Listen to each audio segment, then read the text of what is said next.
You seem to have a lock on the Cup Championship. IndyCar's doing well. You've bought Long Beach. It seems like you're on your way to world domination everywhere. Well, if you're not moving forward, you go back. So, what else can we expect? Do you have your eyes on other things beyond what we might already know about? Well, I think we took the move into sports cars 2 years ago with Porsche, and that's been a big step for us because one goal we haven't achieved is winning the 24-hour race at Le Mans.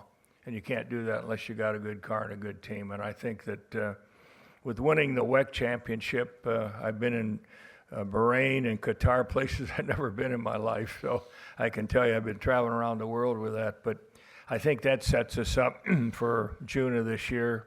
But when you think about, where we're committed, it's in certainly NASCAR and IndyCar.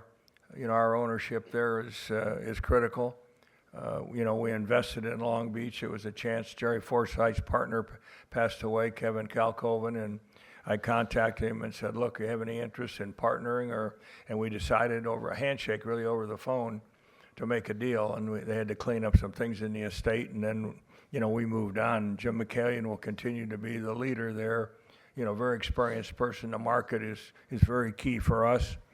And I think when you look at Iowa, you look at certainly at Milwaukee, we need ovals. And that's one of the things that we can say is we have a diverse business, a diverse schedule. And to me, even NASCAR is trying to do the same thing. And if we can keep 16, 17 races next year and in the future, I think with the diverse ovals, big ovals, short ovals, road courses, permanent, and the streets, our Arlington, Texas announcement, I think is, people don't realize to get Jerry Jones and the people at the Rangers behind us, it's going to be a great event. But we got to execute there, and I think plenty of teams that are interested. But, obviously we're here today because of the success in NASCAR. And, I go back, 50 years, I guess, back whenever it was, 81 or somewhere when I ran an Impala with Rusty. And to see the sport grow, and where we are today, and think that we had 150 wins. It's a long way from Hendricks, who sets the bar, and Richard Petty. But we're trying to climb up the ladder. The five wins this year by Joey, including the All-Star race. And when you look at the stats from the All-Star race to the end of the year, Team Penske won 42% of the NASCAR races. So this wasn't a fluke. That Joey got lucky. I mean, he put it together, and there's no question he and Blaney and even Cindric helped a lot as we were starting to build that one team effort. And to me, as we go forward, it's so important in our business because, I'll mention it tonight, that racing is a common thread, through our company. And, it shows teamwork, it shows performance, integrity, transparency, but also it builds our brand. And that brand is a glue, and this racing is what's a glue for our 74,000 people. So that's why you see us continuing to invest. We've done it in the company, and I think I remember back when I was racing, I had a $250 sponsorship on my car, and SCCA said, well, you covered up with tape. So, we've come a long way now when you look at the cars and what they look like today. And our sponsorship group, tonight Tim Knavish will be in attendance.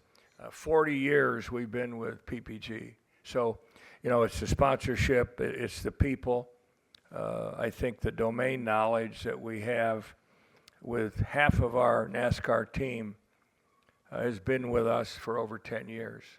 So that's the unfair advantage we bring to the track, and I think that's given us, the ability to perform like we have.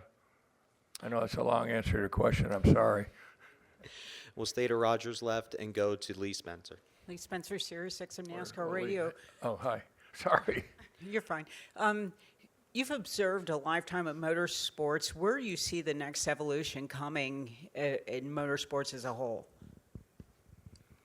Well, I think, motorsports, we're seeing more manufacturers wanting to get into certain types of e-racing, Formula E. Certainly the LMDH program at IMSA has been exciting. So I think they see it as an avenue to build the brand and the particular models that they're racing. As far as I'm concerned, diversity will be key. Chicago, the different places, the stadium in LA for NASCAR. I think you're going to see more of that. We're going to take risks like that as I would say, sanctioning bodies. And look, we might see, as we did with NASCAR doubleheaders. I mean, I haven't talked about this. I'm not announcing anything, but think about it, Indy. We ran a doubleheader there with IndyCar and NASCAR. You could do that to give, a fuller weekend and some diversity there. I think could be important as we go forward. And our relationship with IMSA runs with us on some weekends, so I could see that be a way to build it. I don't see us doing a lot of international racing right now. I think that Mexico, will be probably a spot we'd like to go as far as Indy. We know we're going there, with NASCAR. So I think new venues, I think the ability to have television, which is one thing that I really haven't talked about, our ability to get Fox for 17, 18 races on linear TV, and then F1 and FS1 and FS2 really is a home run. And I think that, we have no program like NASCAR has at IndyCar, but that's okay. We're in a separate league. We're on a separate road, and I think people love sports cars. People love NASCAR, and I think the demographics, when you look at the fans, are different. And I think that biggest challenge is to get young people put their phones down and come to the races.